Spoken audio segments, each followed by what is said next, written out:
kebetulan saya mendapat tugas dari PGP untuk wawancara dengan kepala sekolah, menggali informasi tentang pengalamannya terkait pengambilan keputusan. Bapak sebagai kepala sekolah pastinya sudah banyak hal yang Bapak katakanlah alami, sehingga tolong di-share ke kami, ke saya sendiri dalam hal ini. Berarti bagaimana sih Bapak dalam pengambilan keputusan. Nah, yang pertama Pak,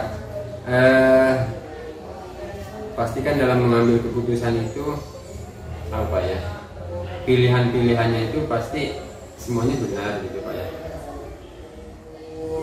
Bapak bagaimana menyikapi atau mengambil keputusan di antara tadi pilihan-pilihan yang benar itu Pak?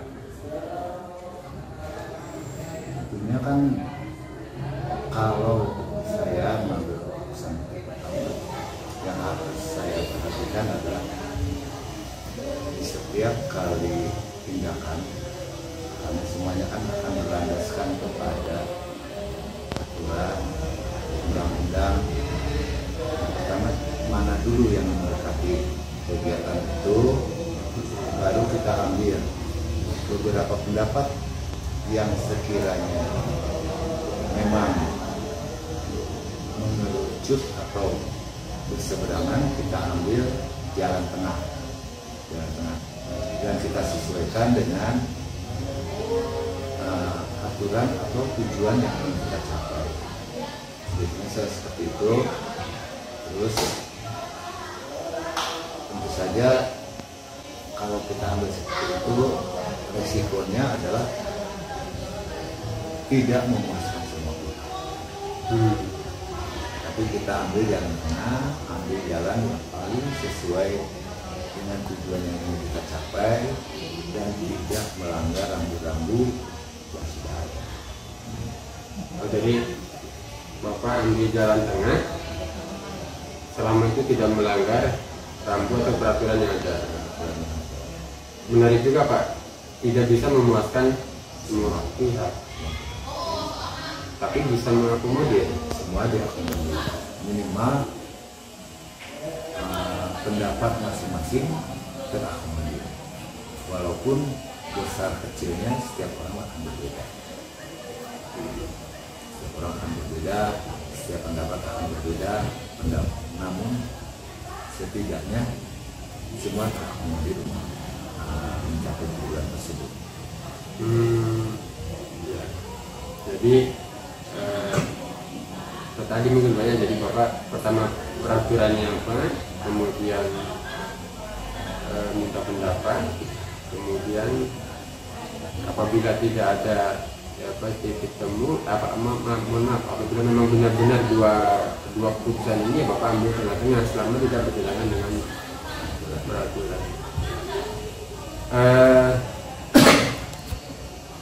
Bisa nggak Bapak, kalau Bapak mengizinkan itu, masalah atau kasus yang terberat gitu, yang Bapak harus putuskan, bisa cerita nggak? Atau memang atau contoh kecilnya misalkan kasus apa gitu Pak? Contoh kecilnya ini, kita kemarin melaksanakan kegiatan SMK. Di dalam SMK itu yang pertama kali program yang kita lakukan adalah lebih menitik beratkan kepada kegiatan pengembangan kurikulum merdeka. Otomatis seharusnya yang bertanggung jawab melaksanakan itu orang-orang bagian kurikulum. Tetapi ketika pengajuan kurikulum merdeka, itu yang mengajukan adalah dari tim KKI. Otomatis karena kedua tim ini dua-duanya harus bekerja, maka keduanya itu kita bagi tugas, kita ambil jalan tengah.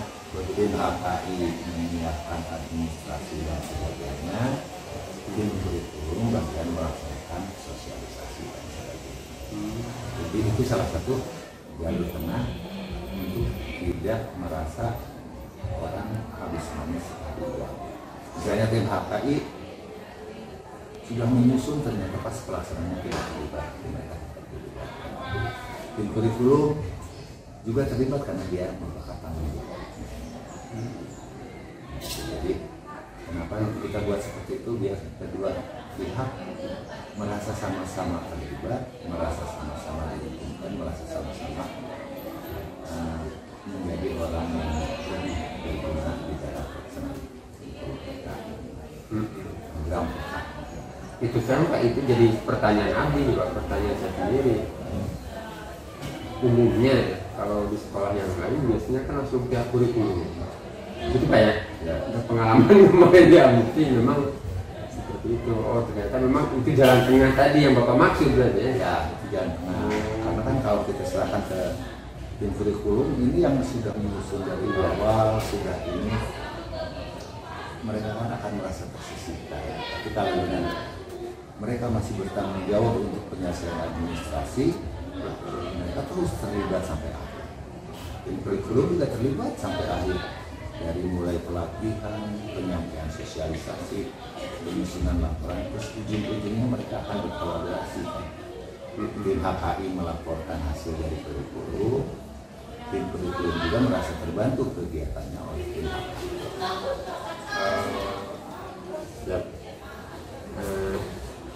Kemudian kalau langkah-langkah dalam pengambilan keputusan tadi sudah disampaikan Pak ya, lihat peraturan, diskusikan, jalan tengahnya Pak ya, itu tadi sudah terjawab. Tantangan Bapak Pak, tantangan Bapak dalam pengambilan keputusan apa saja kira-kira Pak? Paling tantangan terbesar adalah mungkin adanya ketidakpuasan dari setiap orang ya. Misalnya kegiatan kemarin kan pastilah dari pihak tim kurikulum akan merasa ini lahan saya mau dibagi-bagi. Dari pihak HKI pasti akan berbicara saya yang sudah mengerjakan dari awal. Hal-hal seperti itu mungkin juga kadang menjadi pemikiran tersendiri, atau kalau ya intinya tantangan yang terbesar adalah ketidakpuasan dari teman-teman yang mungkin berujung juga kepada ketidakpuasan yang kolektif ya. Dan cara Bapak tadi menyikapi ketidakpuasan? Cara menyikapi ketidakpuasan mungkin ya kita mensosialisasikan, menerangkan apa tujuannya, mengapa harus dipisah, mengapa harus begini. Kita lakukan teori-teori aturan bahwa di dalam satu kegiatan itu pasti harus ada steering committee, ada steering organisasi, di dalam tugas masing-masing itu harus dikerjakan secara mungkin sosialisasi tentang bagaimana berkomunikasi.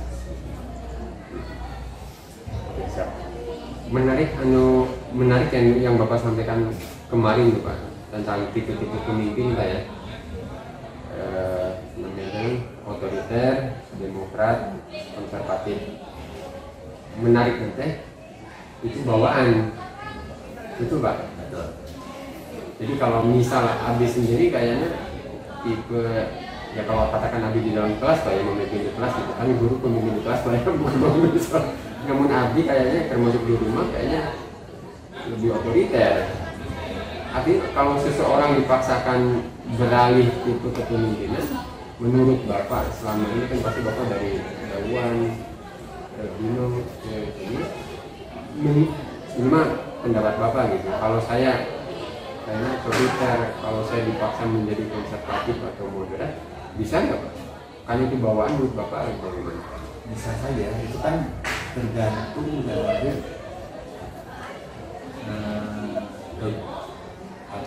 kita membiasakan diri, kita berusaha untuk mengendalikan diri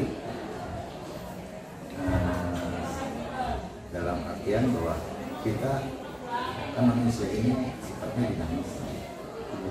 Manusia ini dinamis, tipe awalnya itu misalnya dia otoriter, dia ingin berubah menjadi demokrat atau konservatif, artinya dia bisa seperti itu dengan cara belajar. Tidak semua, tapi tetap unsur bawaan itu tidak akan hilang. Unsur bawaannya, unsur bawaan karena memang di pabriknya dari gitu ya begitulah. tetap ada walaupun dia sedang mempelajari tipe kepemimpinan yang lain. Kalau boleh tahu nih Pak, kan pasti Bapak ada panutan. Oh, memimpin sekolah teh seperti abdi Pak ya. Misalnya, oh jadi guru teh saya ingin mencontoh guru saya dulu waktu di SD misalnya, atau dosen saya. Kalau saya pribadi dosen saya ingin mencontoh dosen saya pada waktu kuliah. Oh, ngajarnya kudu gitu berarti. Nah, punten lamun Bapak, kalau Bapak kira-kira ada nggak Pak panutan jadikan Bapak dalam memimpin? Kalau saya panutan ini karena saya banyak baca buku Soekarno, jadi dari situlah saya ambil kesimpulan, saya ambil kalau panutan mungkin ada, tapi dari beberapa orang, jadi dari beberapa orang kepala sekolah yang sudah pernah saya alami, itu saya ambil mana yang baiknya, saya ambil. Misalnya kepala sekolah ini, oh baiknya di sini, saya ikutin. Kepala sekolah yang ini baiknya di sini. Dari berbagai kepala sekolah itulah saya bercermin. Ini kira-kira seperti ini. Tentu saja ada hal-hal yang saya juga tidak bisa katakan.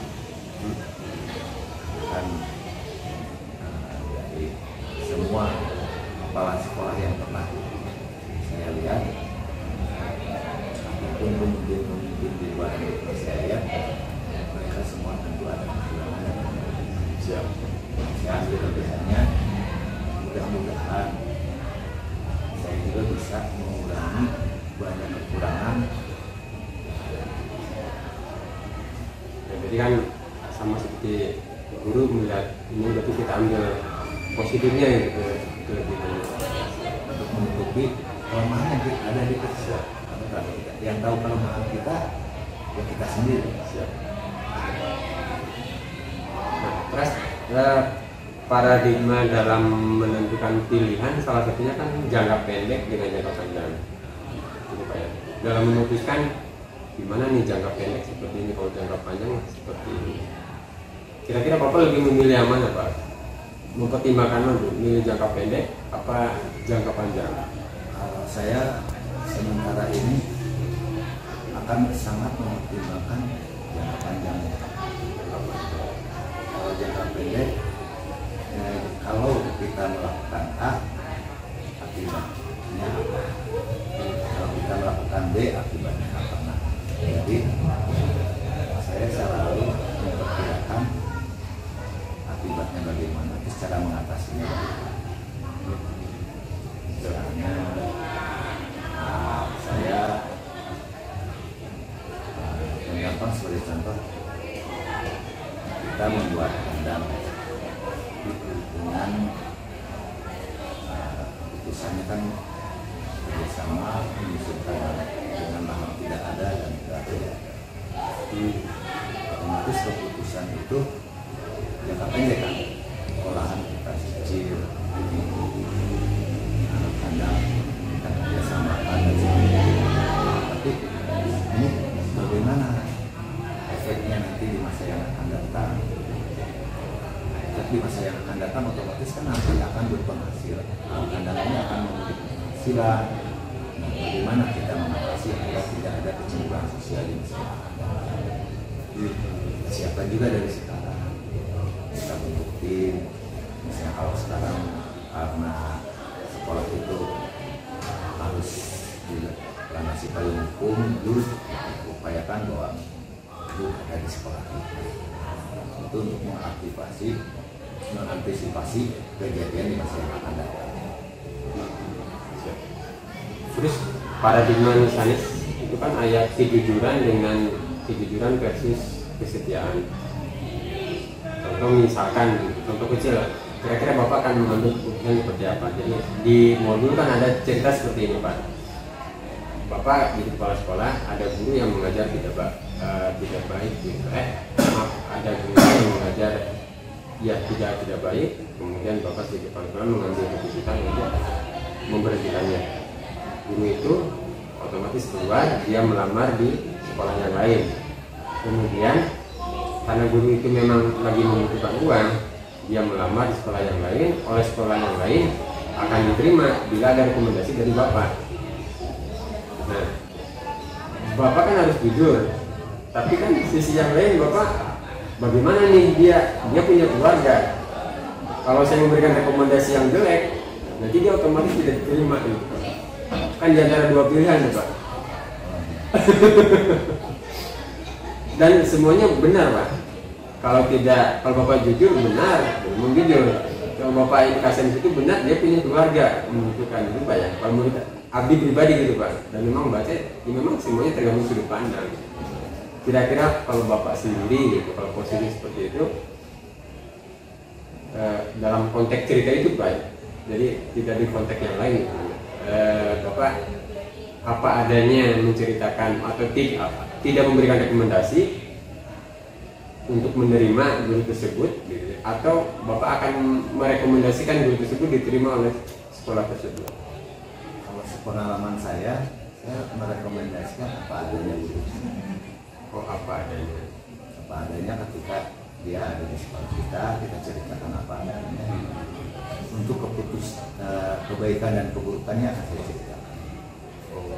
Secara jujur, ya, secara apa adanya. Soal diterima atau tidaknya oleh pihak sekolah lain. Jadi karena sebaik apapun kejujuran kan akan lebih baik daripada kita memberikan menutupi. Mudah-mudahan di sekolah selanjutnya bisa. Jadi poinnya ya kita memang harus benar-benar cerita apa adanya gitu banyak, supaya saya Bapak nggak rekomendasikan ternyata tiba-tiba kinerjanya jelek, Bapak mau dilepatin. Jadi kita ceritakan dia baiknya di sini, baiknya di sini. Oke. Pasti kan ada sisi baiknya juga gitu banyak. Setiap orang tidak semuanya jelek, tidak semuanya baik. Siap. Semua orang pasti ada yang baik. Siap.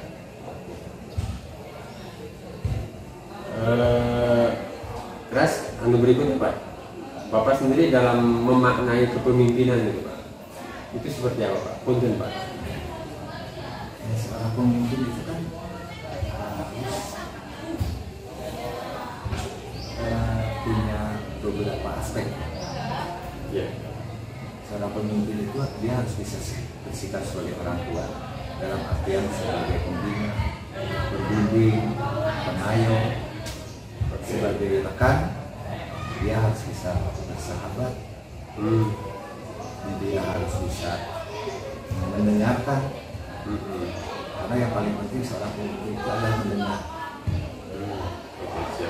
Mendengar, mengkaji apa yang ada yang dia dapat. Itu tindakan dia sebagai teman. Mendengar. Yang ketiga, dia sebagai motivator, katalisator, dinamisator. Artinya bahwa seorang pemimpin itu harus bisa menyaring dari berbagai masukan. Belum tentu setiap masukan itu baik, harus kita konfrontir. Terus yang kedua, motivator harus selalu memberikan semangat. Semangat itu bisa disampaikan melalui ucapan, melalui tindakan, melalui contoh. Terus dinamisator, bagaimana supaya tetap lingkungan yang ada di kita pimpin itu selalu dinamis, selalu mau bergerak, karena tidak semua orang menyukai perubahan. Bagus ya, siap. Bagus. Tidak semua orang menyukai perubahan. Oke, siap. Karena banyak orang yang tidak menyukai perubahan. Sudah seperti ini enak, dalam posisi nyaman. Tapi sebetulnya di posisi nyaman atau zona nyaman itu hanya sesaat. Suatu hari kita akan berubah. Kita harus terus, setiap hari harus terus berubah, berarti lebih maju, lebih baik. Itu tugas seorang pemimpin ya, harus selalu menciptakan suasana dinamis.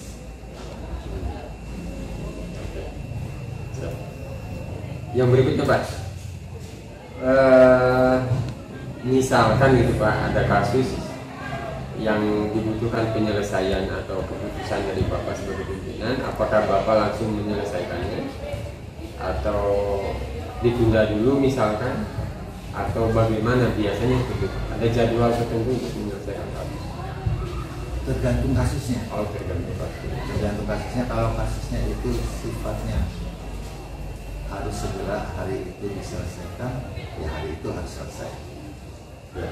Tapi jika kasus itu akan menyangkut masa depan seseorang, itu harus kita pertimbangkan lebih matang bagaimana dia ke depannya. Misalnya kasus, kalau tadi kan guru yang tidak baik kita keluarkan, itu sebelum keluarkan tentunya kasus seperti ini harus kita kaji ulang-ulang. Artinya kita tegur dulu, kita perbaiki dulu. Kalau sudah betul-betul tidak perbaiki, baru kita. Tapi kalau seandainya ada guru yang narkoba mempengaruhi anak, itu kan sudah bukan lagi ranah untuk diperbaiki, karena akan mengganggu. Itu harus segera diselesaikan. Oh iya. Tergantung bobot atau tadi ya kecepatan pengambilan keputusannya, apakah harus hari itu juga atau bisa ditunda dengan cara tadi pembinaan atau melihat ada progres perubahannya enggak gitu ya. Yang terakhir Pak, apa ya, faktor jadi gini, dan ketika Bapak mengambil keputusan, kira-kira faktor apa saja yang mempengaruhi gitu Pak? Ada nggak Pak? Ya tentu banyak lah. Banyak Pak ya. Banyak, karena kan ketika kita mengambil satu keputusan, maka kita harus berhitung bahwa keputusan kita adalah sebuah sistem. Jadi keputusan itu akan dipengaruhi oleh berbagai faktor atau berbagai elemen. Kita harus memperhatikan apa saja sih akibat keputusan yang kita lakukan yang terpengaruh, berakibat dampaknya ke siapa aja. Seperti kalau misalnya mudahnya ya, kita memutuskan untuk melihat kelas. Di saat melihat kelas tentu akan ada dampak ke berbagai faktor. Kita perhatikan bagaimana nanti siswanya akan belajar di kelas itu, pindah kemana, berapa lama rehabilitasi itu akan dilakukan, berapa besar biaya yang harus kita siapkan, terus dampaknya apakah siswa yang dipisahkan itu akan bisa belajar dengan baik atau tidak, terus bagaimana sarana prasarana yang ada di situ, apakah akan itu rusak akibat rehab. Ini kalau kita membuat rehab. Terus atau sebagai contoh, misalnya ambil keputusan kita merubah pola pembelajaran di sekolah dari reguler ke blok. Kenapa harus kita rubah? Karena tidak mungkin nanti sekolah itu melaksanakan sistem reguler. alternatif, berbagai alternatif kita pilihkan. Nah, kita usulkan usulan dari berbagai alternatif yang ada. Jadi keputusan itu, sebelum mengambil keputusan tentu kita harus merenung beberapa saat, alternatifnya apa saja, kita mendengarkan pendapat dari orang lain. Pendapat-pendapat itulah yang kita dengar, kita tarik kesimpulan. Setelah kita tarik kesimpulan, baru kita buat antisipasi akibat dari sebuah keputusan. Alternatifnya apa saja, pendapat dari orang lain, lalu dibuat menjadi sebuah Keputusan, terus kita susun juga antisipasi apa yang akan terjadi.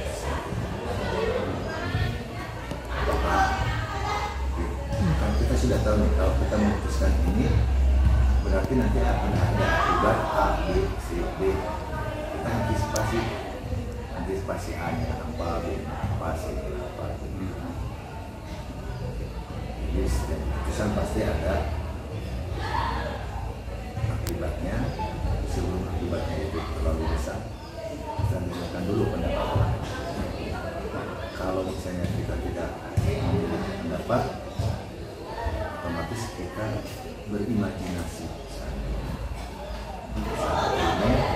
akibatnya. siapa? Terima kasih banyak Pak atas wawancaranya, atas berbagi pengalaman dari Bapak. Karena terus terang aja kemarin ketika mendengar terus terang aja Pak Ahmad baru tahu Bapak 16 tahun di manajemen SMK saat waduh. Berarti kan sangat luar biasa sekali gitu Pak. Atau dulu Pak atas pengalamannya, mungkin di luar video nanti akan saya minta masukan atau pendapat dari Bapak. Amin, sama-sama. Siap. Atau dulu Pak. Sama-sama. Mangga. Assalamualaikum warahmatullahi wabarakatuh Pak. Waalaikumsalam warahmatullahi wabarakatuh, Pak Ahmad. Gimana kabarnya nih Pak? Sudah lama Alhamdulillah. ndak ketemu nih Pak. Iya, alhamdulillah sehat Pak. Pak Ahmad sendiri bagaimana kabarnya nih Pak? Alhamdulillah sehat Pak. Eh Sebelumnya mohon maaf nih Pak lewat apa namanya virtual Iya. Google Meet. Tadinya mau ketemu langsung hanya karena jadwal Bapak yang padat. Karena mau kesibukan Bapak dan juga ya mungkin untuk mempermudah aja gitu Pak ya. Untuk mempermudah sehingga mohon izinnya, mohon kesediaannya dari Bapak. Saya apa namanya akan wawancarai. Ini Pak ada tugas dari apa namanya dari kegiatan PGP harus mewawancarai minimal dua kepala sekolah. Nah, kemarin saya sudah wawancara dengan kepala sekolah asal, yakni Pak Gatot. Nah, sekarang ya akan wawancara dengan Bapak. Gimana Bapak bersedia nggak nih Pak? Siap Pak, insya Allah kita ngobrol-ngobrol aja lah. Oke, siap. Tentang apa nih Pak? Tentang apa? Oh iya, temanya itu tentang pengambilan keputusan Pak. Siap, siap. Ya, kan kalau Ya, Pak. Bapak sebagai Kepsek di SMK Al-Mufti, SMK yang besar, tentu pastilah ya setiap saat harus menentukan atau harus mengambil keputusan. Nah, jadi saya diminta untuk mewawancarai atau ngobrol dengan Bapak supaya Bapak bisa sharing pengalamannya kepada kami gitu, Pak. Seperti itu. Siap Pak Ahmad, siap. Oke, dimulai Pak ya. Khawatir ini semakin lama semakin mengganggu waktu Bapak nih. Yang pertama, Pak. Oh, enggak. Enggak. Siap. Yang pertama, ini bagaimana Bapak mengidentifikasi kasus-kasus yang termasuk dalam dilema ITK atau kasus-kasus yang termasuk dalam bujukan moral. Tentu Bapak lah pasti sudah memahami ada kasus itu kan ada yang dilema etika, Bapak harus memilih di antara pilihan yang sama-sama benar atau Bapak dihadapkan pada kasus yang bujukan moral. Pilihannya benar atau salah. Nah, Bapak mengidentifikasi kasus-kasus tersebut Bagaimana nih Pak? Mohon sharing Pak. Iya. Baik Pak Ahmad. Ya tentunya saya biasa melakukan yang pertama itu kan mengidentifikasi kasus-kasus ya Pak Ahmad, dengan cara melihat regulasi yang ada. Nah kalau misalkan dari dua kasus yang muncul itu, dua permasalahan itu dari regulasi sama-sama benar, nah berarti kan itu dilema ya, ada sebuah dilema untuk memutuskan, sehingga mungkin ini menjadi permasalahan atau keputusan yang dilema etika. Nah kalau secara regulasi ternyata ada dua permasalahan ini, ada yang benar dan ada yang satunya yang salah, nah berarti kan ini termasuk kasus-kasus atau permasalahan yang satunya tuh itu ya tadi bujukan moral. Nah, itu paling Pak. Biasanya kami mengidentifikasi seperti itu. Jadi lihat regulasinya berarti Pak ya. Iya betul. Seperti itu. Oke, siap. Nah, kemudian Pak, eh, Bapak bagaimana nih Pak dalam menjalankan pengambilan keputusan di sekolah, terutama untuk kasus di mana tadi pilihannya itu sama-sama benar. Jadi, kalau Bapak dalam mengambil keputusan, pilihannya sama-sama benar, itu bagaimana nih prosesnya Bapak pengambilan keputusan itu, Pak? Oh ya Pak. Yang misalkan ada permasalahan atau kasus-kasus yang sama-sama benar, biasanya yang paling pertama saya lakukan itu kan menggali informasi sedetil mungkin, menggali, melihat, itu mengumpulkan ya bukti-bukti tentang permasalahan tersebut. Kemudian yang kedua, bila diperlukan dan biasanya dilakukan, saya biasa memanggil teman-teman waka untuk diminta pertimbangan, gitu ya. Apakah kasus-kasus ini, permasalahan ini, ya kira-kira solusinya bagaimana, mana yang paling baik. Gitu. Dilihat juga regulasi yang berlaku tentunya, gitu ya. Peraturan di sekolah, peraturan yang lebih luas, gitu ya, seperti itu. Nah kemudian setelah itu kita melihat lagi kira-kira nanti setelah diputuskan dampak yang akan terjadi seperti apa, gitu. Manfaatnya mana yang lebih besar buat pengembangan sekolah, siswa, gitu ya. Kalau berhubungan dengan siswa, kalau buat guru misalkan ya bagaimana dampaknya yang lebih besar buat pengembangan guru tersebut, gitu. Dan kita ambil risiko yang paling sedikit tentunya Pak. Nah biasanya itu sih yang dilakukan Pak. Oke, jadi menggali informasi, kemudian meminta pendapat atau diskusi dengan waka atau pihak yang terlibat, Pak ya. Kemudian Ya. tadi baru memutuskan melihat manfaat yang terbanyak gitu, Pak ya. Heeh, untuk jangkauan yang lebih banyak. Oke, Selain klarifikasi tentunya ya Pak. oh klarifikasi juga pasti. Iya, iya, Oke, siap. itu pasti dilakukan. Tentu Bapak pastilah. Itu kira-kira apa ya? Berapa sering itu Bapak memutuskan kasus-kasus yang tadi Pak di antara pilihan-pilihan yang benar? Apa itu mah Iya, tergantung kejadiannya ya Pak ya, tidak bisa ditentukan ya Pak ya. betul sih Pak. Mm-mm. Tapi kebanyakan kalau namanya di sekolah gitu ya, ya sangat sering sih Pak. Karena Hmm. berbenturan dengan mana nih yang keputusan-keputusan yang ya dua-duanya sudah benar, dua-duanya sudah baik, tapi kan kita juga harus memilih yang lebih baik gitu ya. Ya intinya tadi melihat manfaatnya, yang dampaknya juga yang nanti ke depannya seperti itu biasanya Pak. Mm-mm. Siap. Nah, yang berikutnya Mbak, eh, mungkin ini sudah tercover Pak ya, langkah-langkah dalam pengambilan keputusan. Ada lagi nggak Pak, selain tadi melihat regulasi, ngajak ngobrol dengan rekan, melihat manfaatnya seperti apa gitu Pak. Ada lagi nggak Pak langkah-langkah dalam pengambilan keputusan? Saya rasa sih itu Pak. Paling juga, nah paling legal atau tidaknya ya. Hmm. Jadi ini bagaimana menurut legalitasnya, paling juga seperti dilihat juga kesananya paling. Tapi secara umum sih ya yang tadi Pak, yang disebutkan ya, pertama identifikasi secara menyeluruh gitu, yang detail, kita sampaikan kepada teman-teman ini, kepada kita, kita pertimbangannya seperti apa. Mungkin kan saya ada keterbatasan, mereka mungkin ada yang lebih tahu tentang masalah tersebut. Dan sampai akhirnya ya tadi mana manfaat atau yang memberikan dampak yang besar dan mudaratnya yang dan dilakukan klarifikasi kembali. Siap. Nah, yang berikutnya Pak, ada nggak Pak yang Bapak anggap efektif selama ini dalam pengambilan keputusan gitu Pak? Terutama tadi pada kasus-kasus dilema etika itu Pak.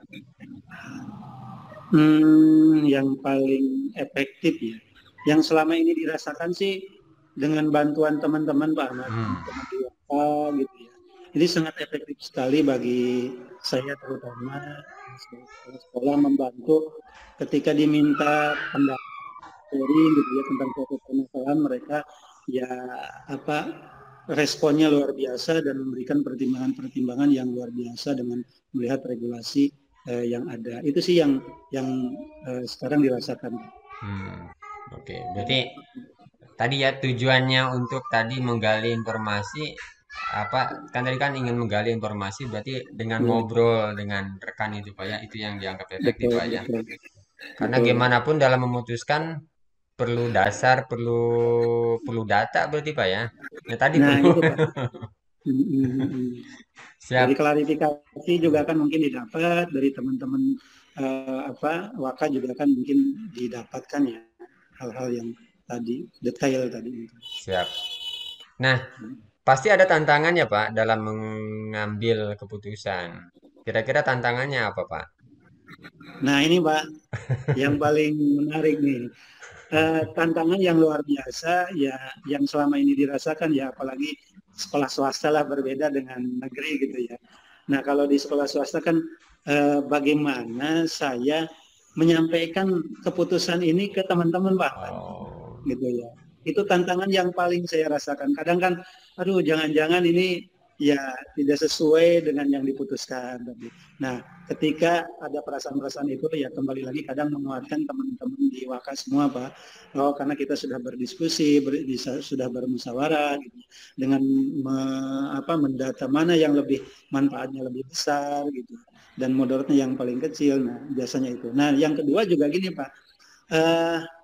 Kadang teman-teman juga yang tidak ada yang merasa tidak puas ya suka nanya kan dasar pertimbangan gitu, mengambil keputusan itu apa. Nah itu juga menjadi tantangan saya Pak ketika menyampaikan permasalahan-permasalahan yang sering terjadi selama ini paling gitu.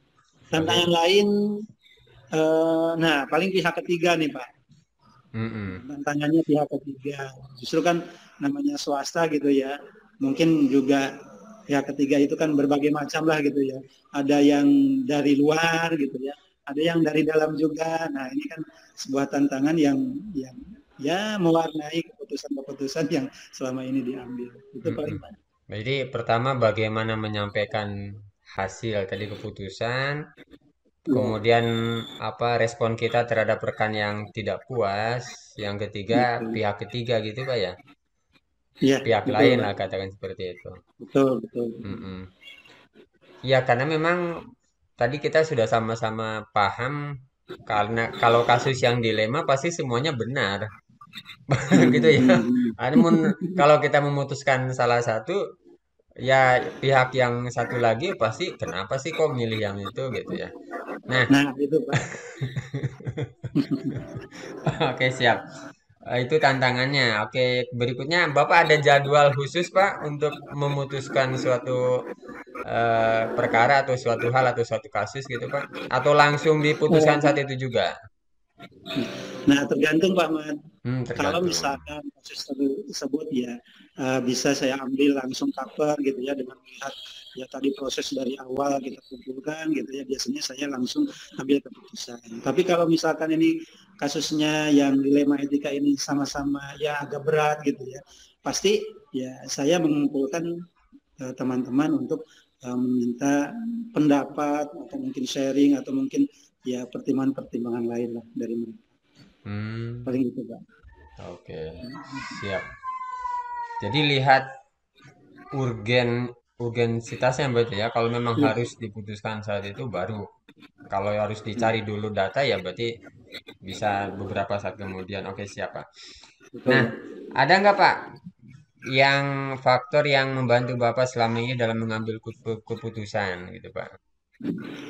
Faktor yang membantu ya tadi Pak, mungkin ya jawabannya ya Oh, sudah disampaikan sebenarnya selesai. dari awal ya. Siap. Yang sangat membantu itu ya tim di Tim, Waka ini tim luar di Bapak. biasa gitu ya. Karena eh, saya sebagai kepala sekolah juga kadang kan ada keterbatasan gitu dengan Hmm. adanya teman-teman mungkin yang lebih senior di Waka gitu, pengalamannya jauh lebih banyak gitu kan, bisa memberikan pertimbangan-pertimbangan dan menyampaikan regulasi sehingga sangat membantu saya dalam memutuskan. Itu mungkin Hmm. faktor intinya. Siap. eh ada beberapa hal lagi Pak. Ini mungkin apa ya tambahan lah gitu Pak ya. Ingin mengetahui nih Bapak bagaimana dalam memutuskan gitu ya melihatnya bagaimana karena saya juga bingung juga sih kalau di posisi sebagai kepala sekolah. Jadi gini Pak, ada ini mah di modul Pak ya. Iya, iya, iya. Ceritanya di modul itu kita diberikan kasus. Bapak jadi kepala sekolah. Eh, Bapak sekarang sudah kepala sekolah, ada guru Bapak. Gurunya itu apa namanya? Ya biasalah punya keluarga. Kemudian gurunya itu Hmm, mengajar tidak benar karena aturan dan seterusnya sudah diberikan bimbingan atau pembinaan oleh kepala sekolah sehingga akhirnya guru mau tidak mau harus dikeluarkan. Seperti itu Pak ya. Tadi sudah melewati proses panjang lah pembinaan dan iya, iya. seterusnya. Nah, kemudian guru tersebut melamar di sekolah lain. Gitu. Hmm. Nah, sekolah yang dituju itu akan menerima berdasarkan rekomendasi dari kepala sekolah. Hmm. Dua sisi Pak ya. Bapak Iya, kalau iya, apa iya. adanya menceritakan, ya berarti nanti gimana? Dia berarti tidak bisa mendapatkan pekerjaan baru, keluarganya bagaimana? Sisi yang lain, Hmm. kalau Bapak berbohong, nanti gimana kalau sekolah itu menerima? Pasti kan tahu juga nanti kerjaannya kurang bagus. Kalau di kami, kalau di si ibu juga, istri Bapak, mungkin namanya itu apa ya kebenaran lawan kesetiaan Pak, kejujuran Hmm. lawan kesetiaan, apakah kita harus jujur atau kita harus setia gitu Pak. Saya juga pas diberi tanya pertanyaan gitu pilihannya apa, ini mah tambahan aja gitu Pak, ingin tahu Siap, Bapak siap, kira-kira posisi Bapak gimana Pak. Punten punten Pak. siap. Paling gini sih Pak Ahmad.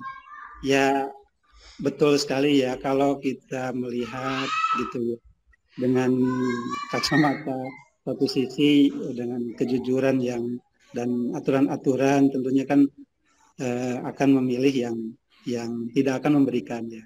Tapi sisi lain, nah ini kan kita juga sebagai makhluk sosial lah Pak Ahmad, gitu ya. Hmm. Siapa tahu gitu, siapa tahu nanti di tempat yang baru jauh lebih baik.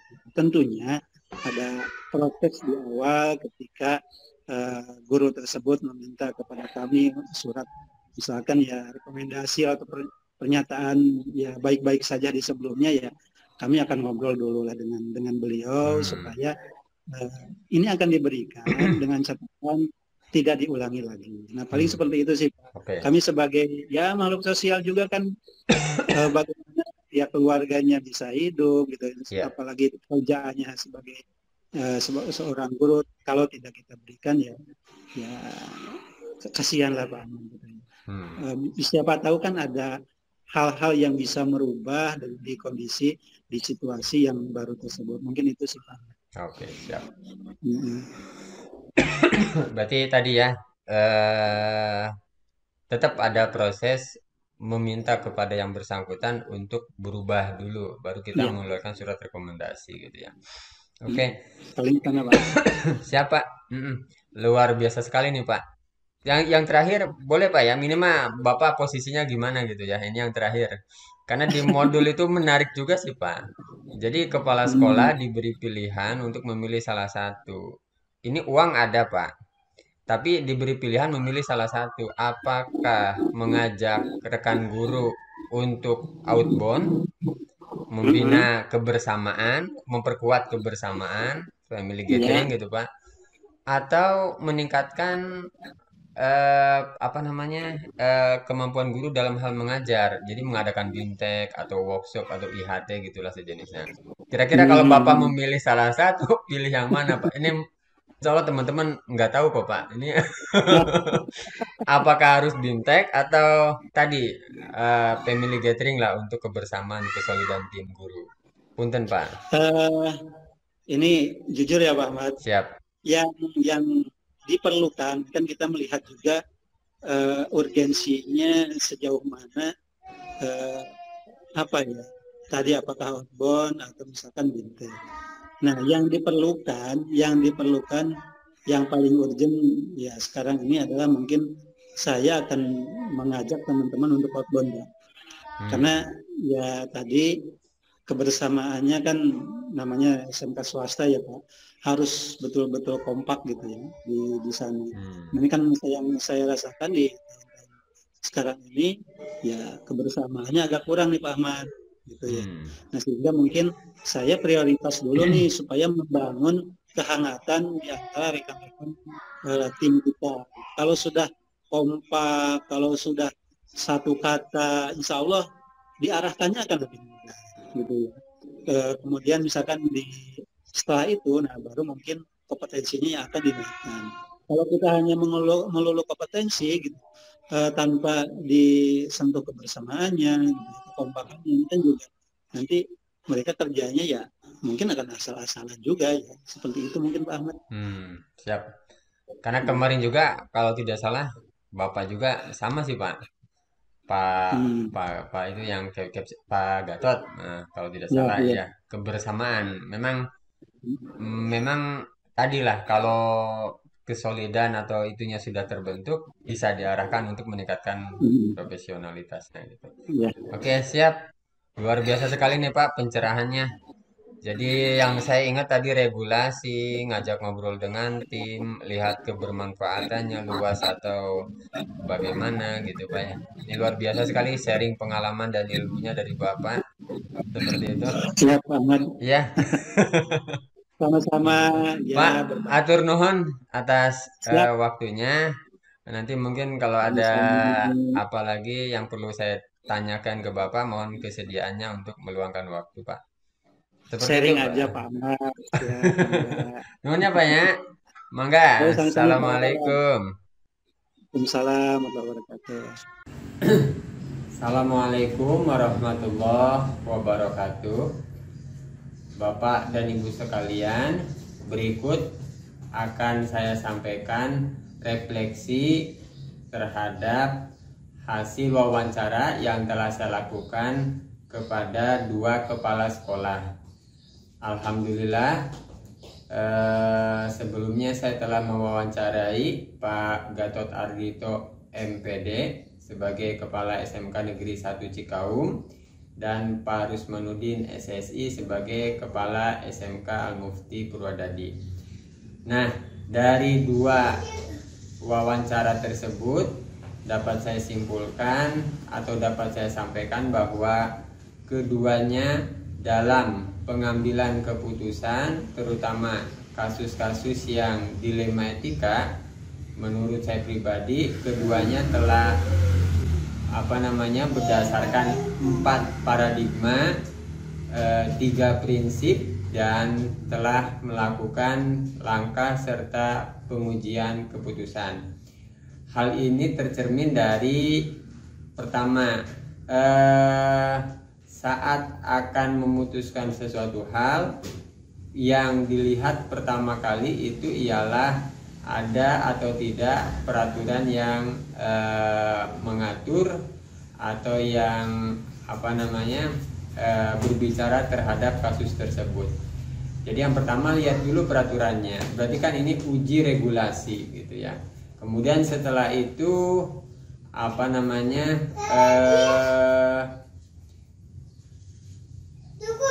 dua kepala sekolah tersebut meminta pendapat. Jadi ngajak diskusi dengan rekan atau dengan tim yang ada. Berarti kan ini uji panutan atau uji idola. seperti itu. Kemudian sebelum memutuskan dilihat dulu kira-kira kebermanfaatannya dapat menjangkau lebih banyak orang atau tidak. Kemudian jangka panjang atau jangka pendek. Berarti kan ini sesuai dengan prinsip gitu ya, prinsip dalam pengambilan keputusan, yakni berpikir berbasis hasil akhir seperti itu. Nah, termasuk paradigmanya tadi. Jadi dalam mengambil keputusan kira-kira ini manfaatnya jangka panjang atau jangka pendek. Kemudian melibatkan kejujuran atau kesetiaan seperti itu. Hanya dari diskusi atau dari wawancara tersebut memang secara teori katakanlah belum mendapatkan, hanya mereka berdua telah mempraktekannya seperti itu.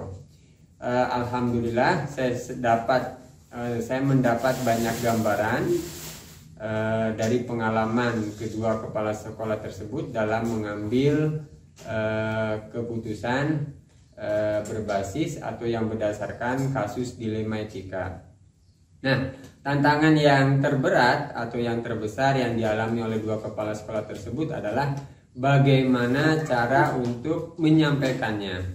Tentu kasus dilema etika itu kan kedua pilihan atau pilihan itu masing-masing benar, sehingga bagaimana nih cara menyampaikan keputusan ini tidak akan memuaskan atau menguntungkan kedua belah pihak. Pasti ada pihak yang tidak merasa puas seperti itu. Diam.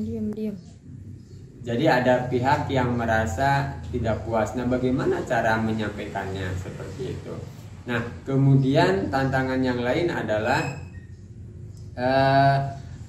adanya pihak ketiga, katakanlah yang tidak terlibat dalam keputusan atau dalam hasil keputusan, tetapi ikut mempengaruhi. Nanti di belakangnya pasti ada embel-embel dan seterusnya, seperti itu.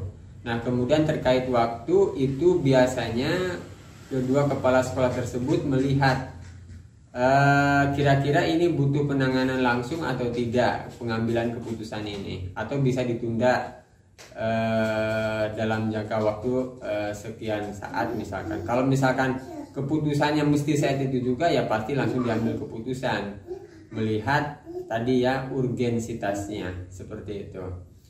Itu saja mungkin refleksi yang bisa saya sampaikan. Terima kasih, mohon maaf.